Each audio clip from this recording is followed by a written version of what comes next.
Bienvenue sur Africa Cool Télévision. Merci de votre sympathique attention dans notre programme Nabiso.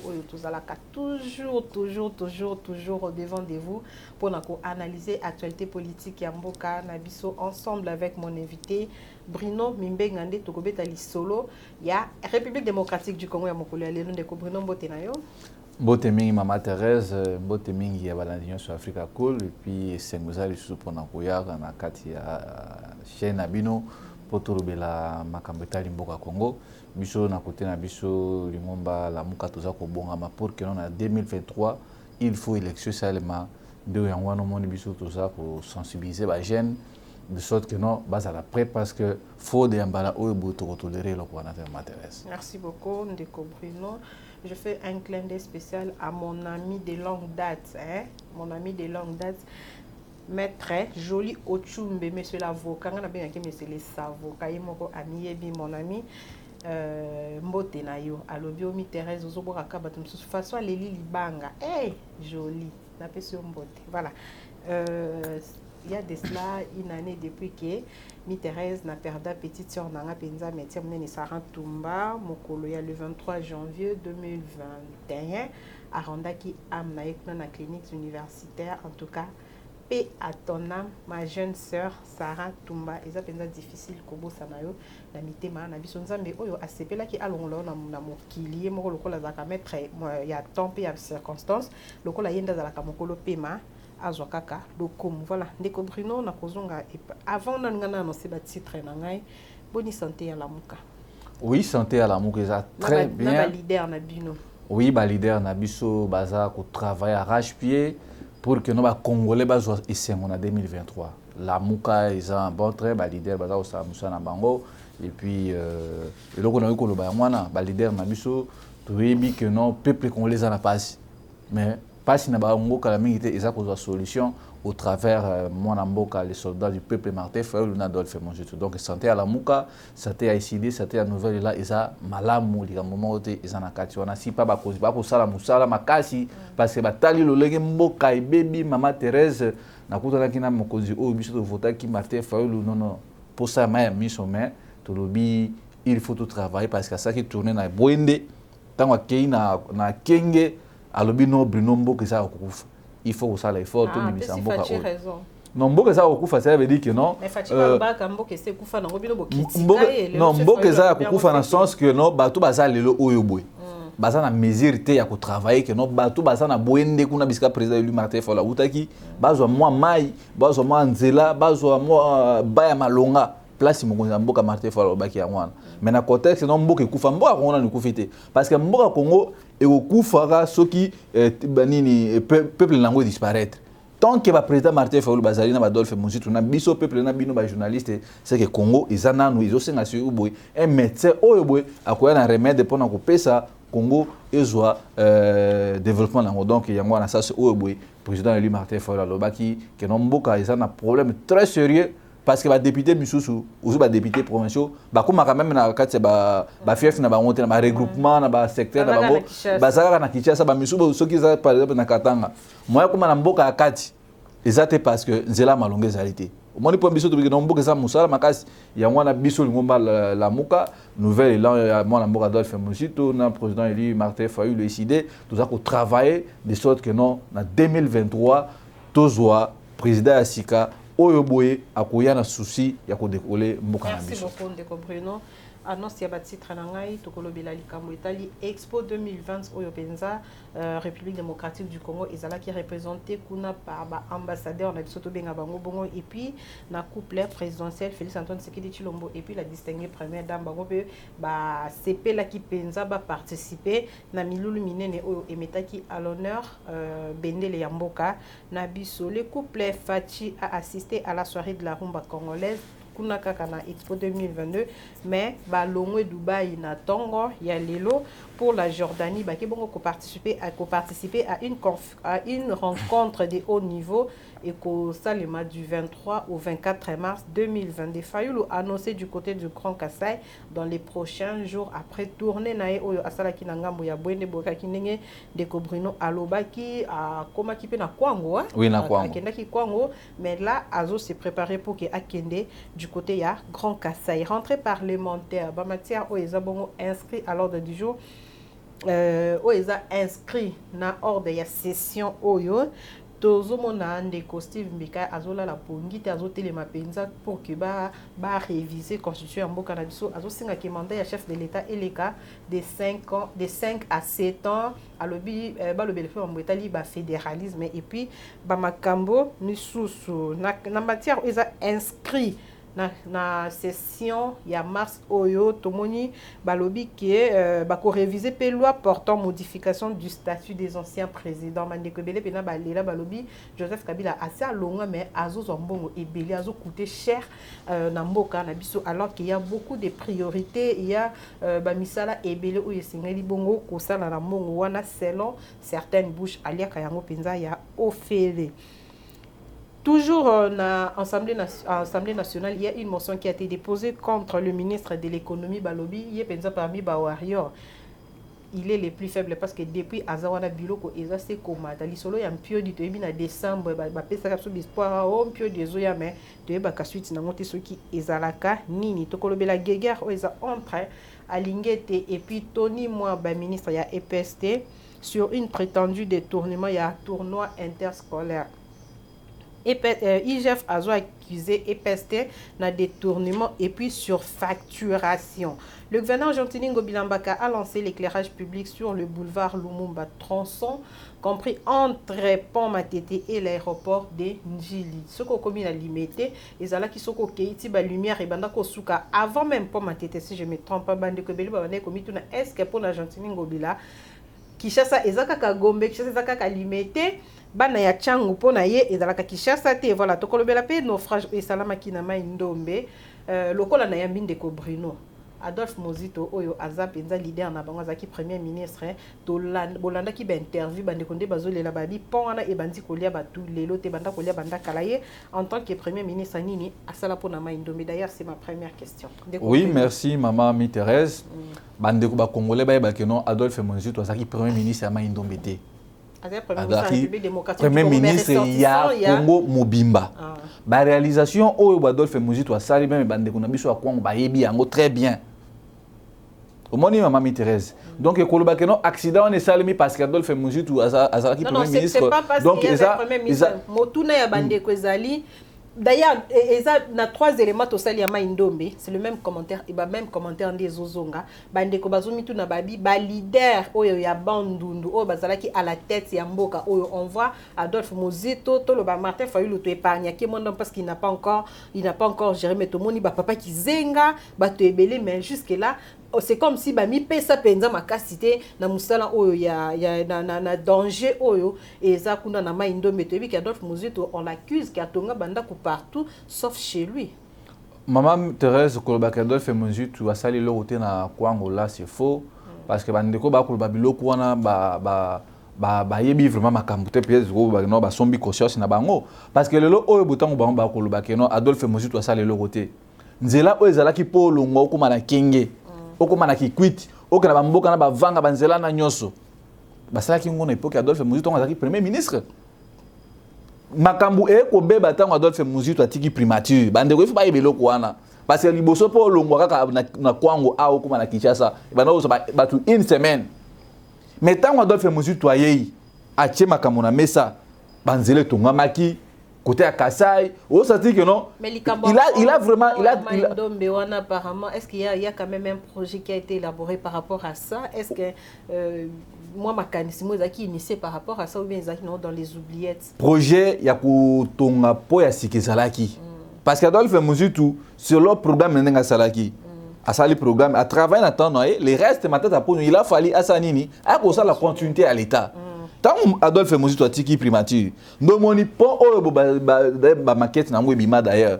Moyen que non ba continuer na projet wana ezalaka te parce que atiki primature. Mais tant ba na biso bazolo ba que Mozito ba ressortissa gaba nous basali le côté moi je pense que non wana ça ba fausse accusation, c'est que moi je connais pour na kolongwa kaka kikwiti ya pamba okoma na Kinshasa ko le ka vanga o le ka Kwango que banda kozwa bato tant maman Thérèse mais grâce à Adolphe Muzitu à sali banzela mais le oyo banzela ne peut comme kufa alors beaucoup baka que non Adolphe Muzitu c'est le côté donc problème les ana minute oyo bo ils a problème ya bato o bazoka mamboka lelo parce que même lelo de tous ana premier ministre Sama Lukonde lobi ya kokende oh il faut continuer et ça que non quoi Sama Lukonde ça là qui na place on a stopper donc makamyo Cécile donc bande kuna biso ba yango que non lelo soki bande bazo longwa ki quit ba ki ça nombre de joueurs a réduit, c'est grâce à Adolphe Muzitu. Voilà, parce que bande konabiso ba kufi wana. Ngai nazomona, ils a erreur, il y a ba député professionnel biso. Parce que ba yebaki bien que mutu kana no lokwa liboso, mutu ko bango bazwaki. Ezalaki en bon état. Mais comment est-ce que bato bango kondima kozwa vie na bango ba ti yango en danger na ndengo wana. Accident de comprendre. Oui, mutu ko prévoir accident maman Thérèse. Accident parce qu'il y a ka prévu.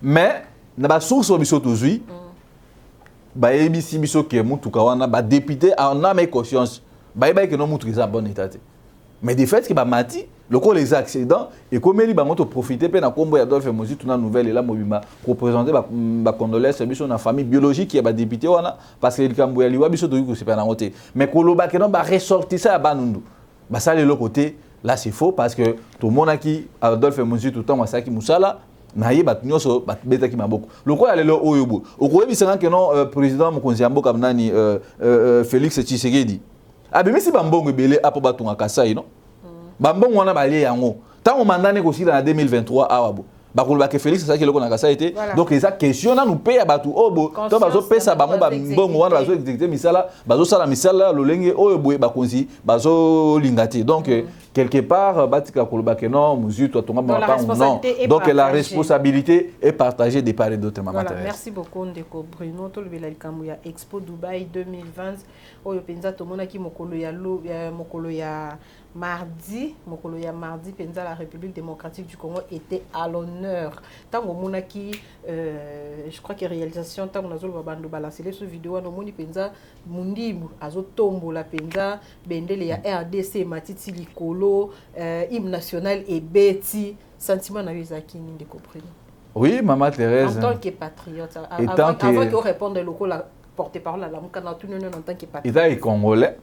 Et logo na moni wana ezaki na okaka o biso beto sa konto na chaque jour na Kipoko na Maluku Kikole kolia maboke. Il est congolais et logo ezo sala passe parce que to moni mbongo ebimi belé mais ba député na biso ba kufi na kwango pour na bozangi nzela ya malonga pour na bozangi transport ba député mbongo ebimi wa na oui pour la Expo Dubaï wana ozomona que non bazui plus de 100 personnes ba congolais ba memi bango kuna mais ba kende tourisme était papa mais zela maman Thérèse nazo ya tourisme allez bazui 100 congolais ba futeli bango ba freteli bango ba futeli bango ba hôtel à luxe na contexte na to ke ko luka ba investisseur mais là quand moi je suis biso quoi ba congolais ba quelque opportunité ba quelque luka ba opportunité mais si on devant na carte ya conférence wana to ko mona monsieur Félix quand a même délégation le maki na Kinshasa likambo wana lekeli même biso donc tout congolais sérieux no moni na kati ya salle otabo o longue journaliste intel otabo o conseiller matière intel donc toujours mettre na siko maman Thérèse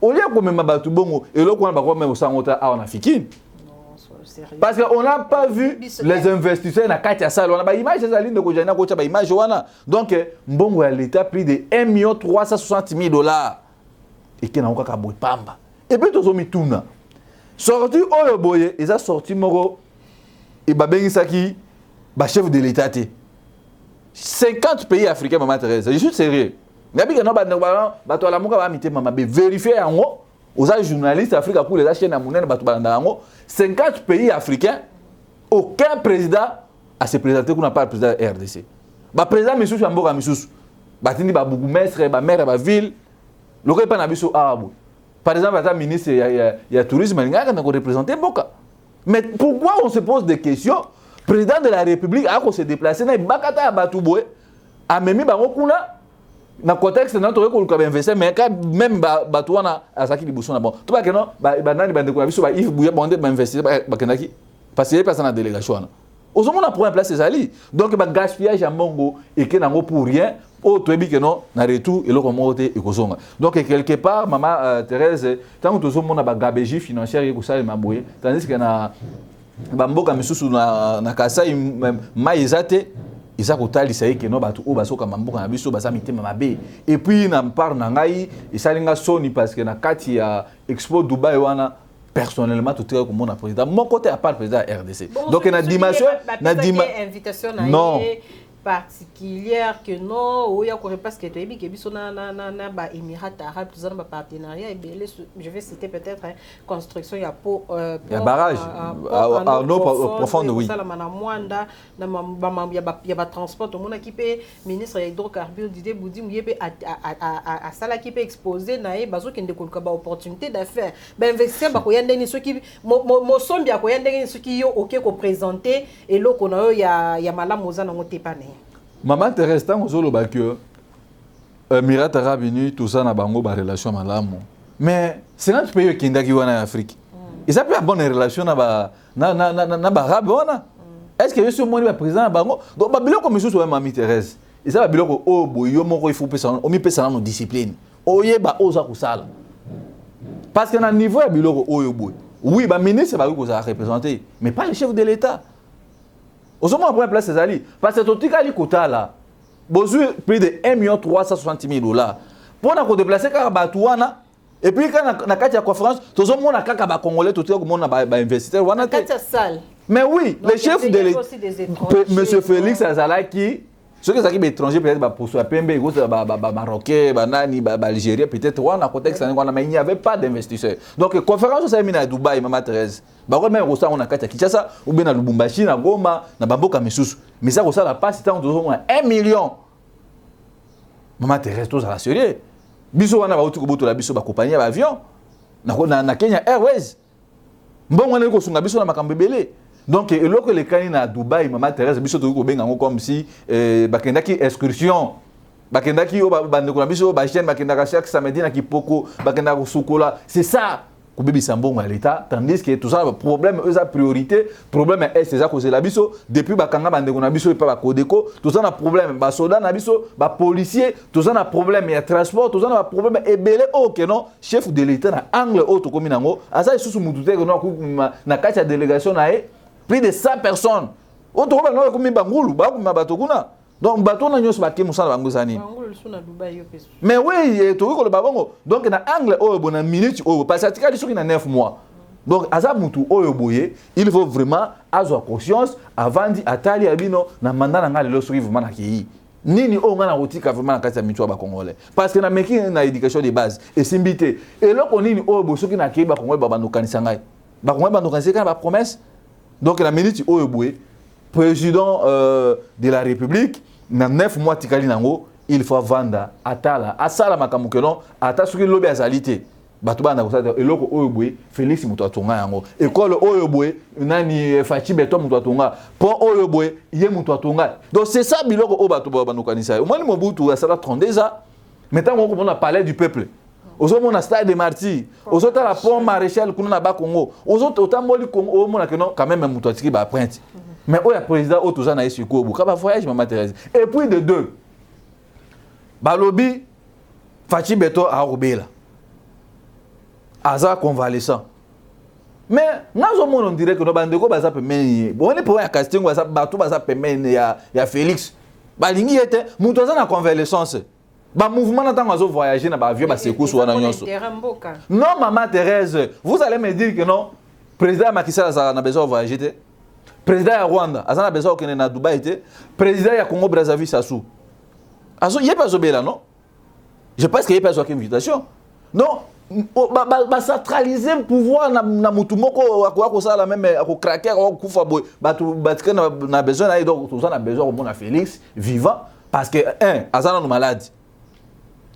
De deux, azana convalescence. Donc il faut avoir taille à répondre à eux. Toujours mis tout na té, toujours mis tout na que non donc kobela ngo ya Fachi Beto ça m'a bendé donc a beli lelo et puis mba mo ba voyage lobe a voyager na Dubaï, lobe kuna to komona na Jordanie, bon to habiter na Jordanie ce qui voyage monsieur ko bima. Donc on se pose des questions, nous sur na Maman Thérèse na Jordanie pour participer à une rencontre de haut niveau. Mais na Émirats Arabes Unis tout ça nan de ko fini ah non. ba mituka oyo véhicule blindé ba ça biso qui va tarti le oyo boy alors rendez nini sommet à haut niveau. Donc tout ça Maman Thérèse ozomona que non et comme ko baïser même na batu isa to ko bengango gabegie financière et ça juste que non bonga musoro bandobima et puis peuple congolais à ça pour se retrouver na eloko morte. Donc il y a moi à te proposer prochainement babiloko ya boyer il faut kondimape kotika bato misuto mona awa remochi banda ba mende bazoka na ko représenter Congo ko représenter Kabila ba conférence à minene. Est-ce que Kabila n'a pas besoin de voyager? Merci Ndeko. Bon, ça n'a qu'une Maman Thérèse. Annoncé du côté du Grand Kasaï. Bah défi Zani. Oui, président élu Martin Fayulu. Fayulu a voyagé, on a des problèmes. Il y a fatigué, on a des problèmes. Non, Fayulu a voyagé dans le Congo. Mais oui, normalement, l'élection conseil en 2023. Parce que biso n'est pas Maman Thérèse. Glissement est ça le matin. Dialogue peut pas dialogue non. Biso to yebi que non de tout ça awaboy. Tozo ke na maponami. Oyo bo peuple a ko sanctionner bakambi o bakambi mboka dans lenga mabe. Président Fayulu Madidi Martin a voyagé na Congo profond pour na ko palper réalité ya mboka. Oh mais comment ça qui tient ça Maman Thérèse? Mais Facha cette mbola qui a palper réalité ya mboka. Non na kwangwa mona ki na disons quoi na ngambo ya Équateur kuna bakuta ki to mona ba vidéo epenga sala awa autour des contrôles tanga après passage neni ni salamaki. Yango na lobby. Oyebi que président Eli Martin Fayulu ba vota ki mokonzi ya mboka ma diriger te. Batu oyo ba vota ki te mais ye wana zo diriger pe mboka olenga mabe. Yango sikoyo bo azo kenda ko tala état de lieu par état de lieu. Akena lisala awabo. Apesi mbongo te, apesi polote, apesi kanyaka te keno po batu ba ko yamba e. Akena boende ndenge moko. Sikoyo be komi tour ya bana Kasai. Est-ce que Azasou qui a Rosala bien reçu? Mais Kasai wana depuis que la CG de Vos Kitoko. Asa moko ya ba Kasai. Aso travailler durement que non Martin Fayulu tango azo koma na Kasai ko sala tomber et puis au mona que non olukano onyati mutu sengi pardon. Donc voilà la mois de juin excellence Adolphe Mozito yepe cahier de charge na ezali yepa zo banda tourner pour na kokende kotala pour palper la réalité ya ba mboka bisika oyo parce que ba province na biso ba kabola ngoma Thérèse et comme 26. Donc il y a moi nous mona biso tous en espoir que Martin Fayulu na 2023 tango azo zo Congo azate que non côté kuna na yeba kité yango nous moni déjà tourner na ya ko sala muke Kasai je crois dans les jours à venir bande ko mona bilili to ya na ngoto na kati Afrique pour vous dire que non Martin Fayulu c'est le symbole de l'unité nationale que Félix parce que bisika tout Fayulu azoya loko na lisala kuni pa na biso est-ce que Fayulu aza équatorien Jean-Pierre Bemba kutu na fief na mo akenda ba yamba ebotende ba yamba Fayulu siko bazo zela esi wona Kasai bayo aka Fayulu l'homme de 70% azoya siko. Voilà. Donc Kasai bande konana Kasai Maman Thérèse pardon bande konana Kasai ne bazawana bomela maya malili parce que solution muto abuka beto azoya na mabele ya bakoko pona koya ko palper réalité na bino bakoko na e Fayulu to na lobi aza unité nationale Fayulu za na marché ya momenu bisika to azokende ozomona ka ebele bato bazoya donc biso toza na besoin tant président élu azoya na Kasai bande konana Kasai botana maputa parce que mobiki si azoya na kati ya mboka na bino za Jérusalem. Espérons que ekozala bongo caméra ya Africa cool ekozala. Oui bokosala na bokosa ba image Maman Thérèse. Ba image penza en live. Voilà, rentrée parlementaire en décobono, que pensez-vous la décision oyo bazui en fait ya ko inscrire na matière ekozala traiter na session oyo likambo etali modification de la loi portant révision de la loi portant statut des anciens présidents au Penza ba Congolais belé balela babi Joseph Kabila tout ça bon belé maintenant no bolé la bobo ça na que candidat non peut ceux qui a vu per élection on comme appelé ancien président. Que pensez-vous de la décision au basé dans l'Assemblée nationale ya mboka na biso? Merci Maman Thérèse. Décision wana d'ailleurs ya ngwana moni biso toza ki komi tuna peuple congolais za ko souffrir. Soki to lobi na ba province nanu mais na kati ya capitale ya Congo taux ya misère eza au-delà ya 70%.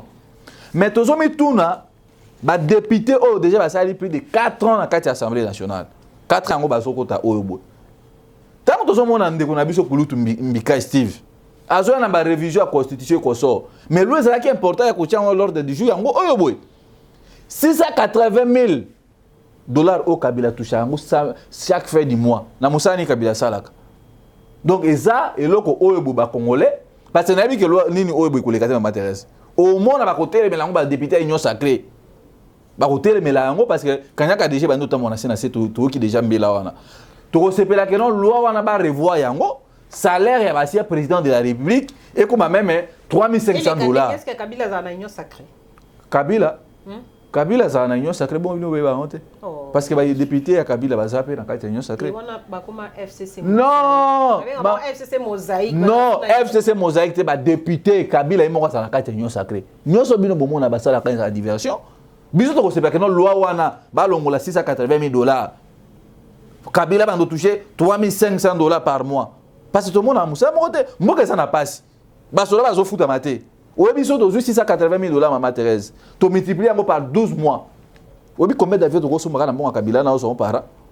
Mais enfin quand même ba yokeli peuple non parce que peuple a singa pendant longtemps ça la. Mais na yebisi bino awabo parce que loi na ko sala maté tant na zolo ba ils ont deux contextes. Loi na ko sala maté parce que mutu nyonso obi que notamment ba ko voter ba ko nommer président de la République. Ya ko ba no bénéficier na mbongo wana. Alali na tongo la muki fait du mois à monika na cote na $680,000 et ya kimela mbangote. Donc même monsieur Félix a ko permettre biloko elekate parce que ça kana manda moko. Pour dire que non si madame naye a ko bana pe ko bénéficier na biloko wana. Si ko senga siko na ba député ba na conscience o ba na souci ya peuple congolais parce que moi étant président Martin Fayulu ko diriger mboka na 2024 Maman Thérèse. Ba loi nyonso wana ya ba salaire ya ba député. Il faut quitter sa députation. Député, salaire nayo de base, $1,200. Député provincial, salaire nayo, $450. Au bout, il y a bilan. Enseignant école primaire, salaire nabino, $500. Donc, enseignant sont touchés salaire plus qu'un député. Au monde, a battu la politique. Parce que le lot, aujourd'hui, $680,000, Maman Thérèse. Multiplié par an, 12 mois. Avion neuf. Ils ont sika na bamboka au basa avion, ils ont coûté $280 millions. Mais c'est toujours $680,000. Ce temps d'aujourd'hui, deuxième président Moussous. Donc par mois quand mon corps sont à deux anciens présidents, tout le monde a dépassé une affaire il y a $130 millions américains. Donc ce tobi 2 mois seulement à deux anciens présidents de la République, tout le monde déjà 2 avions neufs ya sika. Ba buingo na pona ko sala ba transit wana ba Ethiopia Airlines ko mana ba Kenya Airlines ko mana lo ba botel biso. Donc biso to se pela que non député ko na likanisi ya boy. Ba soutenir yé, ba président wana ba zo conscience parce que lelo to ya misère eleki. Ozomona Kabila aboma onatra asala oye onatra. Kabila aboma ba port il y a l'état asala oye ba port privé. Kabila aboma ba compagnie belé na souka pe wana. A cause de sous $180,000 na ba avantage nyonso oyo boy tandis que enseignant congolais azo nager na ba $40 na ba policier. Ba journaliste monsieur to ebi ba Maman Thérèse. Ba zo ba $70 ba $100 ba père de famille. Mais Kabila Moussa ni na ko sala. Bah, député, ceux qui combien sur $20,000 par mois. Une motion a été déposée contre le ministre de l'économie. Qu'en pensez-vous? Maman Thérèse, non seulement ministre de l'économie, au moins ministre de l'économie, avant de la motion de défiance, il faut interpeller le ministre. Est-ce que la procédure va salir à côté? Parce que si réellement le ministre de l'économie a quoi? Mais tu as mis à boye, bana classe. Babeta ba bout portant o ba na ko sa manifestation pour na makamba reprise à classe A. Ministre intérieur député na biso ya la muka do nomba honorable asala interpeller ministre intérieur aselo mboso kwa commissaire assemblée nationale ya bango dossier wana elika na ngaka bo. Mais il y a une vérité au doit apprendre qu'il l'Assemblée nationale ba motion et comment nango donc na tchelo motion oyo benga pemi no pesinga mbongo la lisa ngona CP la. Non biso na lamuka ba député na biso nyonso bazana kati wana. Aussi honorable Jonathan Kaseko. Aussi honorable Adon Nombasi na ba misusu. Ba pesa ba maloba te. Siko tozo mitu na ministre ya économie. Ba interpréter ba ngi ba kuya. Akoya par rapport à quoi? Parce que son ministre wana économie azaki mutu o bangela longolé depuis kala. Maman Thérèse bino boza ba journaliste. Ba mama ndunda bandeko na biso ba soda o bazo bunda bazo sécuriser ba député na ba ministre wana to mona ministre ya économie azo kaboela bana ba $100 ba image wana etambola siko tozo mituna mutu azo kabola mbongo oyo boye azo mbongo wana pi est-ce que vous avez dit que nous sommes en Afrique cool? Ah, ils ont ressorti ça tout les Libanais. Bah débloquer déjà 700 000 $. Bah petit député moi prochainement sur la zone ya opération. Député national na biso wana. Motion wana ekwe.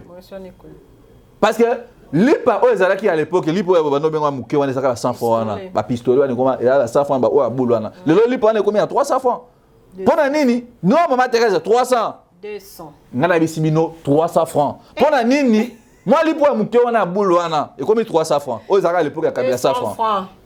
Continuez, monsieur. Omani, donc, ba Libanais, ba kangisi déjà 700 000 $.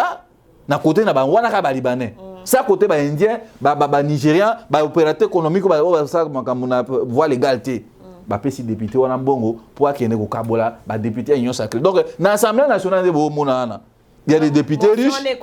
Il y a des députés riches, soit na carte union sacrée, soit députés riches. Soit dans la carte il y a opposition, aux députés le plus malheureux. Donc motion wana ministre de l'économie Maman Thérèse ekosa nango et lo comment parce que ba motion eza ebele pour na ko interpeller ba ministre na biso mais ti le o ebuso za na union sacrée, c'est fini. Donc biso ekosa biso passe tant to ko mona ministre de l'économie a se comporter boy asa na maîtrise na moni ko monsieur comme quoi moi libabe mo Maman Thérèse parce que ministre de l'économie azaki liboso yepe na kana air na e tout ça qui a toujours na flambé ya biloko ya les andouilles ça maman okena wenze mais pourquoi bato na va toujours continuer à garder bango et puis dans dozo yo ka député provinciaux bazana 30 mois arriéré à salaire na bango ba futa bango ba biso bien ba salaire ba fonctionnaire mais bango ba ben émolument na bango 30 mois ya ba émolument na ba futa mangate mais pouvoir de pesa mi na kati ba député on be ko likonzi ya mboka na biso ke ba ko ça la motion de ya ko quoi ça gouvernement ça malukonde. Mais au moins les députés na biso oyo boye ba député provinciaux bazonyo kwama na munoko na bawaka fatiwani fati béton union sacrée tandis que fati béton comprendre que ba congolais ba mo pe bazana base à complicer ba malheur oyo boye ye wana multiplier ba nombre de voyages na ye na kati ba frère wana mbongo ezobima ezokota na kati oya ikote donc babiloko oyo bo Maman Thérèse eza kotalisa ete Assemblée nationale où eza tape la démocratie wana eza vraiment palpable beauté donc eza eloko moko oyo boye ekomi kosala pasi même ya kokoma député parce que tout le monde a que non s'activer par rapport il y a démarche nae azosenga révision ya constitution asengi ba majoré ba année ya mandat ya chef de l'État et les cas de 5 à 7 ans de Bruno en quelques mots en tout cas pour toi avancer. Oui Maman Thérèse honorable Steve Mbika Ifaye bango que loko azoluka wana ekosala maté de 1 ce que tozongi na 2015 bino bandi musala o lelote totambola awa boye Steve Mbika ina Kabila wana za so ministre na ni na bango bakenda gouvernement de Tibala. Et puis de deux. EPST hein. Oui, ESU. ESU. Quoi le seul gradué bon, au moins ba ministère wana za libabe. Donc ba gradué ba gérer ba docteur de l'université. Et puis na bossa ki moi lui comme tant non seulement ba chef président de la République Maman Thérèse. Ba chef premier ministre. Obi que là ni Tibala bimisa ni mo awa ordonnance mo signer mo tikeno chaque premier ministre as en fonction te abana ko salaire kan ministre au premier ministre ça en place ozango to bitu na musala nini bato wana bazo zambongo wana tala niveau bato baza méchant mais babilo ko ntia osama era baba dofe mosizo te adofe mosizo ya sali akei atimbo ka me bango ba ye lokola ba la plupart ya ba ministre na ba député ba uta mwanzala ba ya ba sala ba ordonnance na bango na sur mesure taillé na bango lokola Kabila azwaka 680 000 $, soko zaki premier ministre ozana droit ya voyage ya première classe ozana droit ya santé ozana droit ya garde du corps et puis na salaire ya état qu'un premier ministre mais tandis que premier ministre olongo déjà musala ozo produit te ba ofuto comment Maman Thérèse ozo mona te que non bozo continuer toujours ko mutaza na chemise moko yozo ya kaka po botola otika peuple na mutakala donc soki to na contexte ya honorable Steve Mbikai Maman Thérèse to tambola makambu oyo boye na bande ko na biso IDPS to tambola pona koloba nini ne touchez pas mon D120 mais tout le monde le oyo boye Steve Mbikai azoye la biso proposition oyo boye ezo mema déjà hein ils ont créé le coup la crise moko bonakati ya mboka donc ce qui total l'article 219 pendant l'état de siège ou état de guerre ou ba décréter na kati ya mboka donc moi ya ko modifier ko socialité nazo ibate honorable Steve Mbikai so katanga la constitution ou bien so katanga raté so tenter na ekaraté ya moi ce que tozo mona que eza ba bilo moko luka ko gagner confiance pas ba konzi Au il y a moi ce qu'on ba mention de tia jalelo. Oui, ba mention moi ba jalelo. Parce que tout ça en état de siège. Oh boy ba so renouveler chaque fois dans la assemblée nationale. Oh to okena soki 15e so combien d'état de siège en to okena. Mais il y a jour na loko ndenge wana. Ko pesa mokonzi mboka mandat 7 ans. Oui. Mais est-ce que bon, tout le monde là dans le contexte que non, c'est Félix Tshisekedi qui est au pouvoir, tout le monde là qui est union sacrée de bazo lukaba comme on a 7 ans, tout chango penza dans le contexte général yamboka notre République démocratique du Congo. Est-ce que besoin on a été que 5 ans pour un président à quoi ça penza ba makambunae na façon ba mo balobela ki mboka o essayer kufi makasi, il y a beaucoup de défis à relever. Est-ce que besoin on a été que 5 ans et ça peut moins mké? Non, Maman Thérèse. Soit on peut proposer mandat et comme il n'a aucun 7 ans mais comme une fois. Non. Sans que va renouveler. Ce qui te lobby que non mboke kufité. Ce te lobby que non toi tu appelles que non 5 ans une fois. Et on pose pas toujours pas problème selon ba leader politique congolais. Pour éviter tout ça, bah tu 5 ans renouvelables une fois. Donc ça a 10 ans et puis on peut maintenant. Mais quand on a contexte il faut regarder on ngezali parce que tout le monde a bamboka lokola États-Unis. Qu'on modifie la constitution ou bien qu'on révise la constitution, là c'est d'accord. On est d'accord à réviser l'article, mais peut-être amendement et puis ça il manque notre place oyoboy. Là on est d'accord. Mais dans le contexte c'est ce qu'il y a biso oyoboy. Dans ta opé to ça et puis sur total la constitution et lobby ba qu'on révise la constitution de 9 mois, une année avant l'échéance électorale. Mais est-ce qu'on dit presque une année avant l'échéance électorale? Pourquoi Steve Mbeka ya kusa ba bilo c'est une démarche déjà perdue. Donc c'est une démarche oyoboy. Honorable Steve Mbeka azoya ko semer division et puis azoya ko luka ba problème tandis que ba to bazar déjà focalisé nini to kenena maponami donc eloko wana vous avez que 2023 maponami oui biso la muka nazoya maîtresse biso la muka omona ki d'ailleurs biso na masina na mapela ba na masina bazoya ba lobby 2023 honorable Bruno Mbia il faut qu'on t'arrête l'assemblée provinciale parce que tout le monde 48 députés provinciaux il y a Kinshasa mais bazo ko ça gentini ngobilate. Moi, m'intéresse. Donc, même étant le président Martin Fayulu au pouvoir en 2024, à respecter 5 ans. Ce qui peuple a ligné à renouveler les sous-confiance pour un mandat. Mais ce qui peuple a bien 3 ans, non. Wana Martin Fayulu est démocrate, ça non, il a 2 ans de mandat et qu'il faut ça nini, n'a qu'à se reposer. C'est comme ça parce que nini mboka lokola nini France, bazala qui n'a mandat il y a 7 ans. Batali babi non mutu asa moi maman Thérèse tout ça batu ko travaille trop et que ko créer babilo musu na mutu bakiti oui ils appellent stressant mais toi comme le président c'est era Félix et ça na stress le là en Belgique le là en Jordanie le là en Syrie le là en Yémen le là en nini na Dubaï mboka ndeti RD c'est ce que le go s'éterniser na pouvoir c'est que oza mais moi que quand yemo na contradiction monsieur Félix na Belgique ba kinini asa na posa na kamwe na mona ba na mutu auti na mbeta hôpital. Mais ça, on a droit à ça demande. Ça pour autant constituer Jean-Pierre Bemba. Et ça droit et ça nécessité pour naïe. Ils ont réservé les 2 mandats. Il a le droit de rêver quand même. Oui, il peut rêver mais le peuple monter au traché. Donc démarche à honorable Steve Mbeka pour na rejeter na dossier wana maman Thérèse. Et ça démarche moko déjà Nathalie Sibino ba tout tikali na kati ya mobeko likonzi, ils a déjà perdu. Donc ce qui est honorable Steve Mbeka. Ce qui peut que Kanya ke kotambola. Là, c'est le peuple qui va marcher. Le peuple est côté, mais le ça les maté. Parce que le pouvoir, tout le monde a pouvoir, il y a un mandat il y a 5 ans, tout le monde a 7 ans. Dans le contexte, il y a M. Félix. Et ça, c'est impossible parce que, ce qui te lobby, M. Félix, il est utile en tout. Mais il n'est pas utile. Il y a la présidence de la République. Parce que c'est un mauvais gestionnaire. Au moins, il peut placer ses alliés. Donc, Félix n'est pas utile à la présidence de la République. Dans le contexte, on est en Kimboka. Parce que ce qui est bien que nous avons des qui ont bébé, bah degré ça qui profond. Alors qui atika nous, bah montre les diamants na mon sombi montre les diamants à Dubaï. Et à sombi c'est un cadeau. Au moins que non précisons que c'est un cadeau. Ouais non, ouais bien ni moto na yewana. Moto na yewana moto ya 3 pine wana. Ba ba peka ça cadeau. Donc bah mon cassette tant ba ko samba ko lumbulu kune pa na ngana bumba. Président de la République a samba a otama na sokoto so ko coûter $200,000. Oh. As institution lingis quoi la salité. Oui, président Moko en Amérique latine. Les présidents les plus pauvres. Ayatali a eu pouvoir bino. Peuple nangai, ils sont pauvres. Na kouvana ndako alixité na kusoma biloko alixité. Donc, ce que tu le président a référence. Mais biso ce qu'on a Congo to tika na référence, il y a Fati Béton.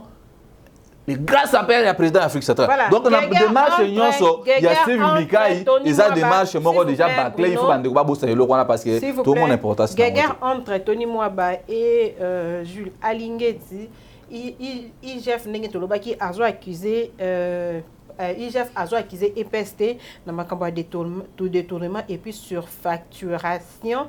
Surtout, il y a un tournoi interscolaire où il y a un cannabiso. Aux s'affronter dans les médias. On accuse même que EPST a recruté, il y a un groupe, il y a des journalistes.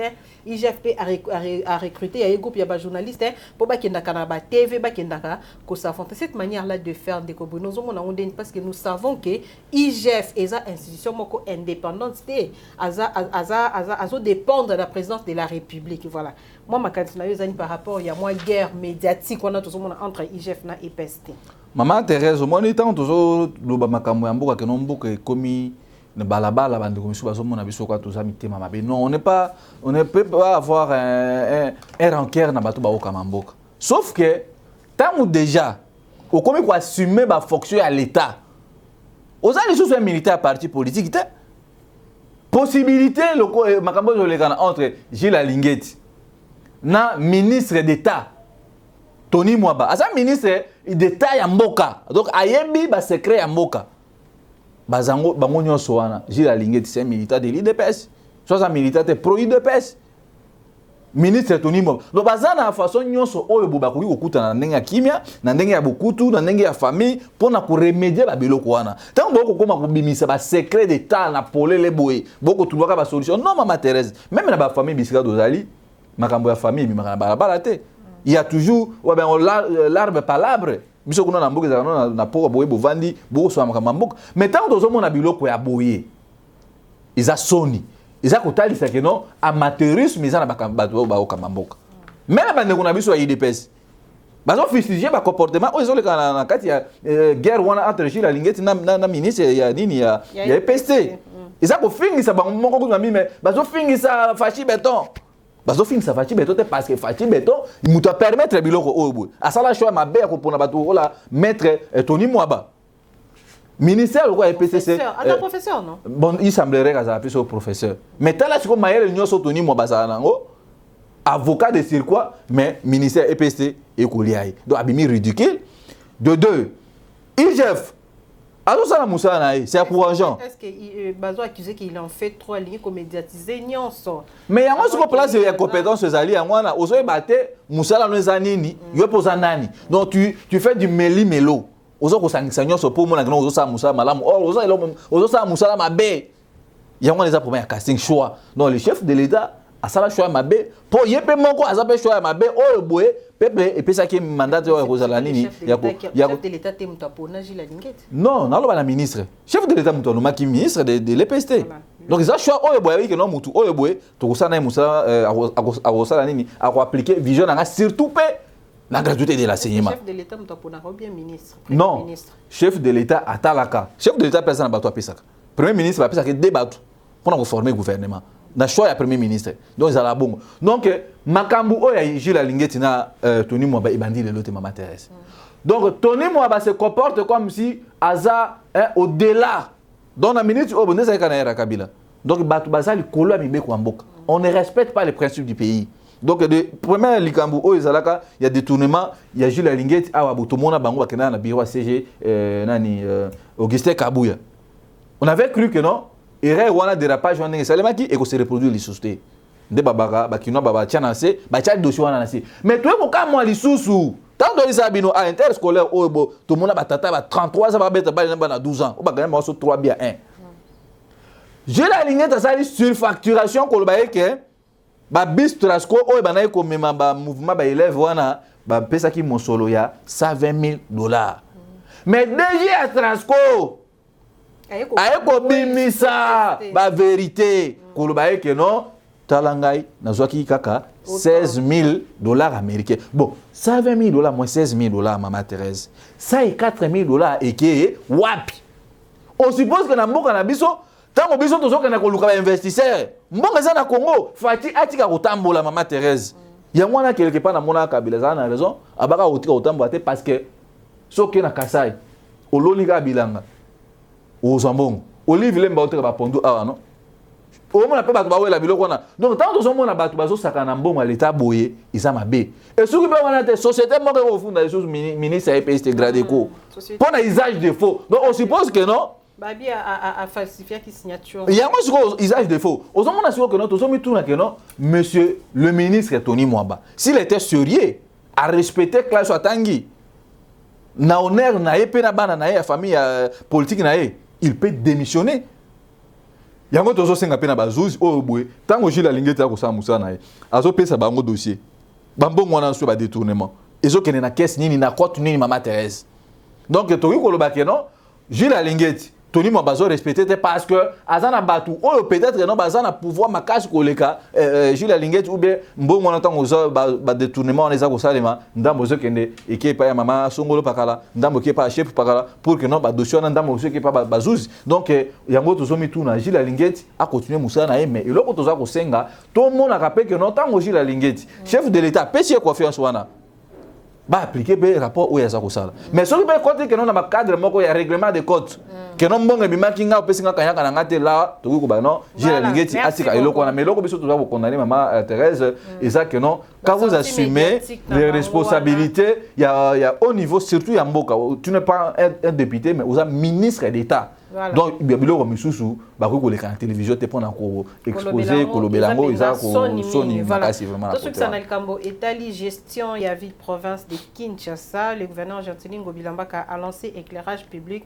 sur le boulevard Lumumba na tronçon nango entre Pont Matete et puis aéroport international d'Enjili balobi kuna na changu ba minda pelelen de ko Bruno. Ah oui, Maman Thérèse moni Gentili Ngobila aza parmi le gouverneur Oyoboye à BBC nanu yumbi et puis na mitu na Gentili Ngobila comment gouverneur na ville à Kinshasa na maginine ba député provincial ba voter ngamo na répondre ba député provincial ba voter bon ya on peut se comment les mêmes députés on ba liaka mon Gentili Ngobila ba za incapable à kokwisa Gentili Ngobila tango bino bozolo ba que non Gentili Ngobila a tient mwinda pele le kubanda changu pour matete ti na aéroport.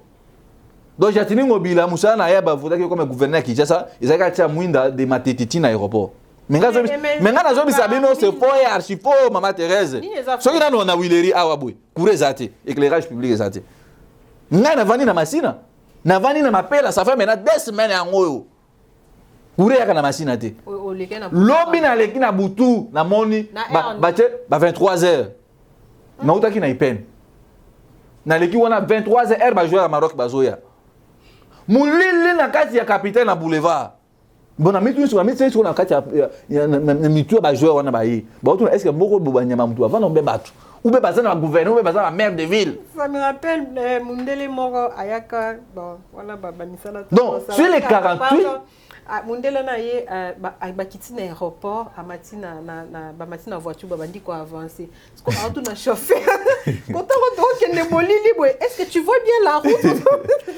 C'est quoi les acquis tellement que ami tout là oh mon nzela ndenge nini. Est-ce que on va pas se cogner là? C'est ça maintenant la question. Parce que relevé des non Maman Thérèse, makambo to ko bango na omituna si 48 députés provinciaux to na bango na Kinshasa. Mais baza incapable à kokoisa Gentili Ngobila. Ba ko se poignet. Musana na be lelo oyo boye. Acheli mno mwinda na. Ngana ebisi bino na za mwana changu na tia ko mona éclairage public té. Parce que le même Gentili Ngobila, il a mis sur ba panneau solaire, vini sur kazalaki awa boye, je ne pense pas que nous vini ngata na misu. Ba panneau solaire on a pour l'éclairage public. Et puis la raté, ce qui m'a même limité kutu. Moins de choses à rater, courir aux rater. Bon ce qu'on a changu, courant aux place ni. Obi ministre mo songolo pa kafana na changu. Na changu ministre provincial la finance. Jangoi. Et pas na mo na courir zate. So bino moza Afrika cool rose bande ko jani ba igo to quitter pa na bango pa na so moni awa et pas ministre awa bo a démarrer groupe électrogène o ba chino ba oteka awa. Mais ça ministre Gentili Ngobila na tangi ko mona pa bande ba eba to sana bango quartier moko ya na quartier de biso va na masina na mapela. Donc biloko wana nyonso Maman Thérèse mboka batunga yango na lokuta te. Quand on est incompétent, il faut accepter que non makambo na zo sala oyo boye na ko quitter il faut na démissionner. Gentili Ngobila vani na poto bambule belé. Pourquoi biso dans tolongwaka na France toé awa boy kilti wana muté longwa pourquoi ai biso 120 belges ba ko investir awa grand marché ala pe biso ba français 35 000 familles qui ont le chômage, maman Thérèse. Bino bauti na kwango awa boy. Pona bisa bino bo mona no jatini ngobila ça, hein? Oh, peut-être que non, le médiocre cardinal mbonga lobaka ba gouverner. Boké na kwango awa boy. So bandika kota mabulu depuis bokei. Eza libulu moko na aéroport wana. Moi so sisi ka aéroport so kidama moko matama ngombana. Libulu wana, tu habites sur la province à Kwango. Mais tu habites que ça na Kinshasa, opération zéro trou. Donc presque ba chauffeur bazole là chaque jour ba piner na bango. C'est quoi opération zéro trou kenda. Oh jatini ngobila là ça. Kini bopeto. Et puis dans l'autre kini bopeto na marti. Ba marocain baza na possibilité o nini tuberculose ne ba a. Oh. Pour niveau ya solo, o eza na Kinshasa. Ils ont les grands, et on a vu ça qui vient à Thérèse. Pape François Ayate. Oh, il a changé ça. Mais à mon niveau, je suis un peu de ma baie.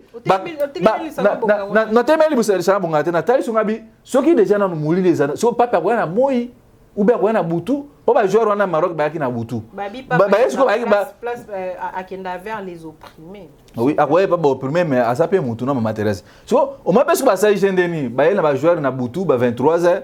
Pour pas non ni mboka na biso circulation circulation les affolés non makamambo kama Thérèse tant au monde na biloko aboy ils ont ça pas ceux qui tozaki na ba député na 48 députés tozaki na ba 22 députés na ba jar ba mukebai jatinu ngobila déjà nga kende parce que tozo metu na keno na 4 assemblées provinciales tozo na mutu o azana diplôme et doctorat et puis un homme de Dieu.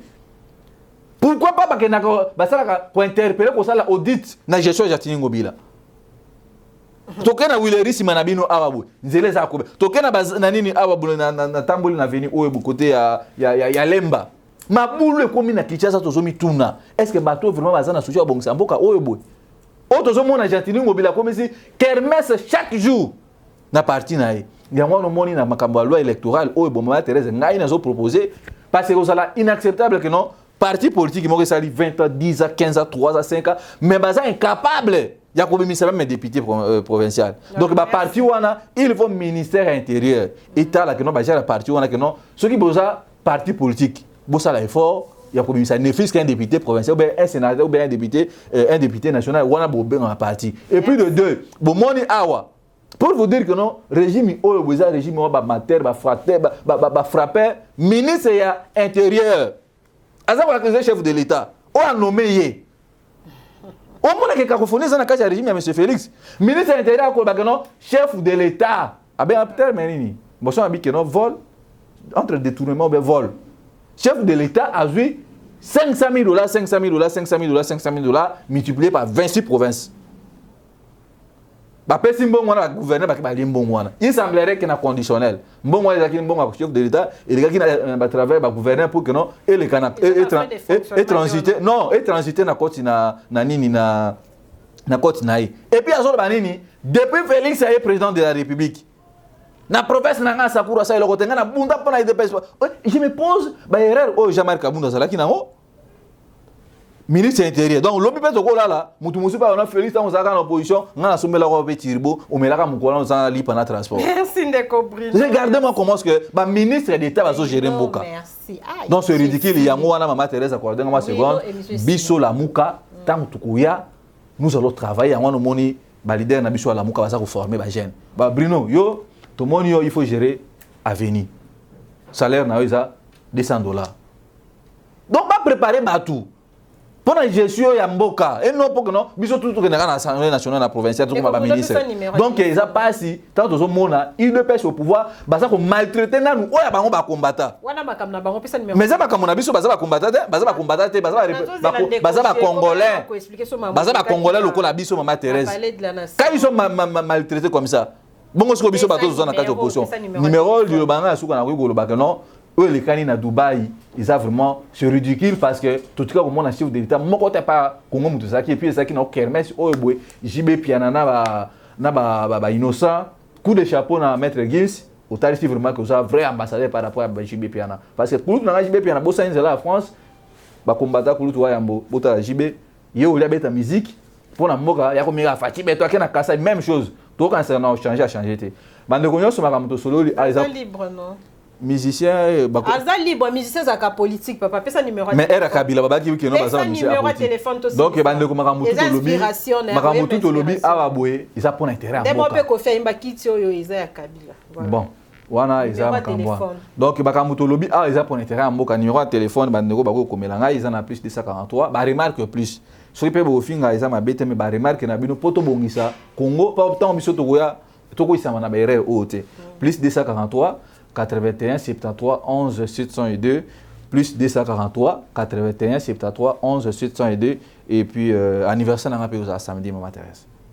Samedi le 26. So il m'a même mis Nzemba. Atindi le biso ata $5 to wani poulet mayo ya kuweka nini. Terminal le bakana. Donc voilà un peu ça. Oui.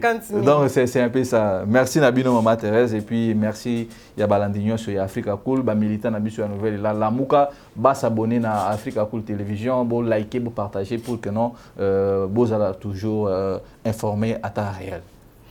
Voilà, merci beaucoup. Bruno Ndenge Onzima qui correspond à l'invitation à biso cher abonné nazo rappeler ba makam to lobela ki mokolo ya lelo ezabongo to lobela ki Expo Dubaï 2020 la RDC ezala ki à l'honneur mokolo ya mardi malgré les Bruno pona ye amuna muza ba dépenses inutiles voilà couple présidentiel couple présidentiel félicitations c'est que Tshilombo na la distinguée première dame après Dubaï va voyager pour la Jordanie pour participer à la rencontre de haut niveau et du 23 au 24 mars 2022 Fayulu a annoncé la Ngamboya Kassa est rentrée parlementaire en matière où il va traiter et zabongo révision et la loi portant statut des anciens présidents et puis il y a une motion qui a été déposée pour la ministre il y a économie guerre entre Gilles Linguet et puis Tony Mwaba. En tout cas, le gouverneur de la ville-province de Kinshasa a lancé qui paie éclairage public au Nangambo, Yachango. Ce sont les sujets autotraités qui na émission na biso. Merci Nenge Bozala qui est disponible à Kolandapso Mokolia Lelo. Voilà une pensée pieuse à ma sœur Sarah Tumba, docteur Sarah Tumba Oyo Akoksi Inane na Mabele. Voilà. Merci à Janimba là derrière la caméra. Merci à Igozola. Merci à toute l'équipe d'Africa Cool Télévision. Continuez à vous abonner massivement. N'oubliez pas, tant vous autres la vidéo, cliquez sur j'aime et comme ça la vidéo qui et puis vous partagez vidéo massivement. Bye bye, à la prochaine.